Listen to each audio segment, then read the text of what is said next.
I'm a racer and I know it.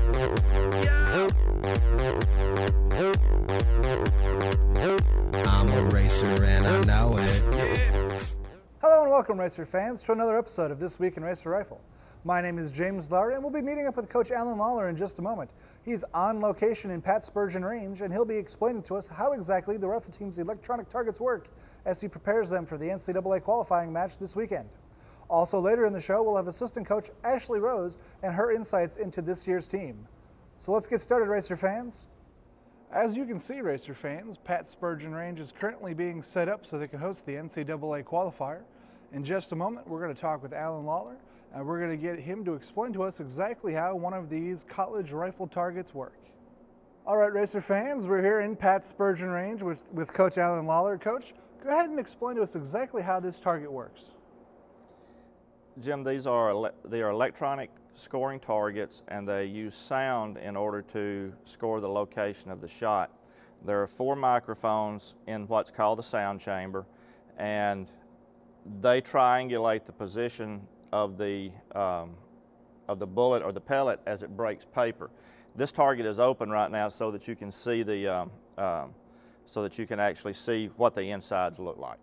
When we're getting the target ready and checking it, we clean it out and make sure there's no dust or debris in there that gets in the way of the microphones. And then we close up the sound chamber with this piece that goes on the front. And then we have to put a backer card on it. The backer card has a bigger hole than the one that the shooters see, because mostly it's just there to enclose the sound a little better so that the target can read it better. The next thing we have to do is put on the roll of paper that is used. It's basically just a black roll of paper that's high quality and consistent, has a good color to it, and is very close to the color of the black dot on the paper target when we used to shoot paper. We pull it down through the catches and then have to work it down through the roller. Make sure that it's centered, so hopefully one of the things that goes wrong with targets from time to time is if the roll gets off center and it starts pulling to the side. Complete the roller on bottom, and now that's what is behind the target that the shooter sees. Then we add to that, this is the face plate, for this is a small bore target. So the dot that they see here is the same size as the dot that they used to see on a paper target that had 10 bullseyes on it, and they shot 1 shot on each bullseye to be scored. Now they'll shoot 1 shot at this target, and then the paper will roll down below it to give another piece of clean black paper area for the next shot. There's about 20-25 millimeters between each shot in matches, and we make that closer in practice so we save paper. But that's basically what the target is. Once you've got that on, you put on the metal face plate. It's a heavy metal face plate that'll protect it from pellets and .22 rounds. And now you've got our target that they see on match day. Here you have the targets that the shooter actually looks at while they're competing. The shots that they shoot on the electronic targets are recorded and put on these monitors for the athletes to view. That's what they use to make their adjustments off of. When you shot on paper, you used to look through a spotting scope at your last shot in order to determine whether or not you needed to adjust your sights, your position, or make the adjustments that you need to during a match. Now it shows up right in front of them. Not always the easiest thing to deal with when the shot is there so quickly and so accurately scored. You know exactly what's going on, and that's why one of the biggest things for a shooter is forgetting about the last shot and living in the moment of this shot. And there you have it, racer fans. Now we've seen how these premier electronic targets work. And just to let you know, these are the targets that will be used at the NCAA finals. Coach, thank you for showing us how these work. You're welcome. You stay tuned, racer fans. We'll have Ashley Rose coming up just next. Welcome back, racer fans. We're here with Ashley Rose, assistant coach off the Murray State Rifle Team. Ashley, why don't you go ahead and tell us what your duties are during, a racer rifle match?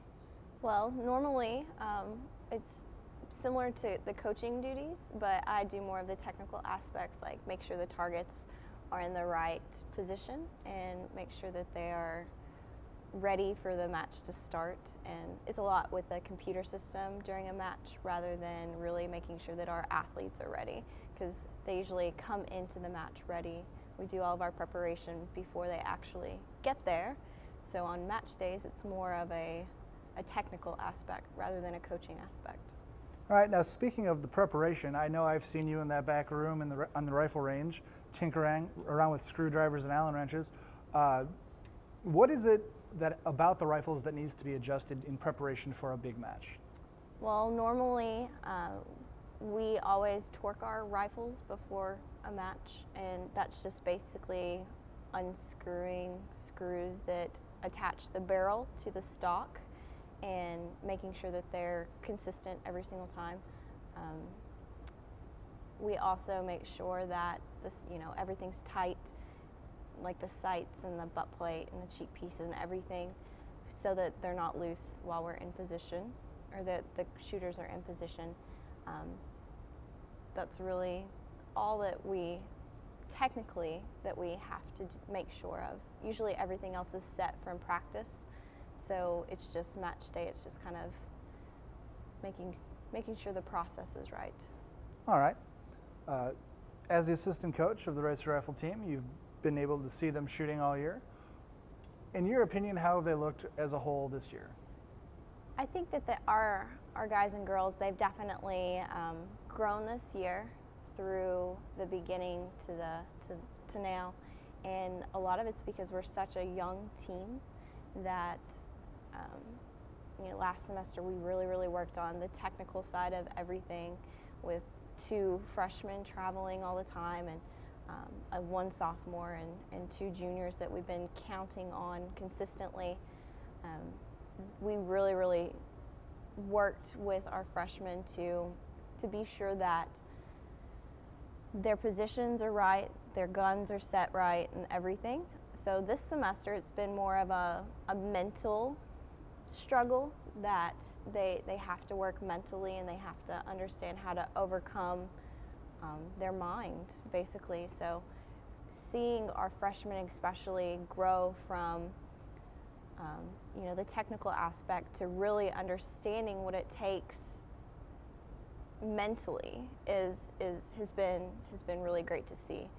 And it's really good to see even our upperclassmen help the freshmen through those struggles and give them information. So the growing aspect of this team this year has been probably phenomenal, probably more than we've seen in the last couple of years, because we haven't had to rely on such young individuals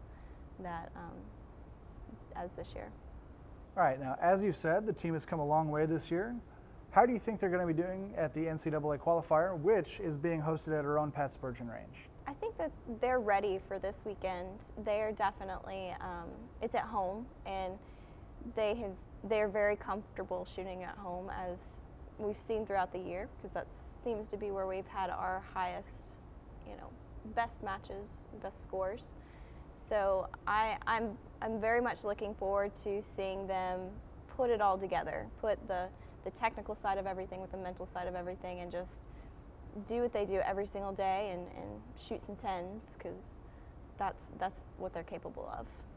And there you have it, Racer fans. Racer Rifle back in action this weekend. They'll be at home at Pat Spurgeon Range for the NCAA qualifiers. Coming out to support your racers. Shooting starts at 8 a.m. Until next time, Racer fans, I'm James Lollar, joined by assistant coach Ashley Rose. Thank you for watching, and you have a great day.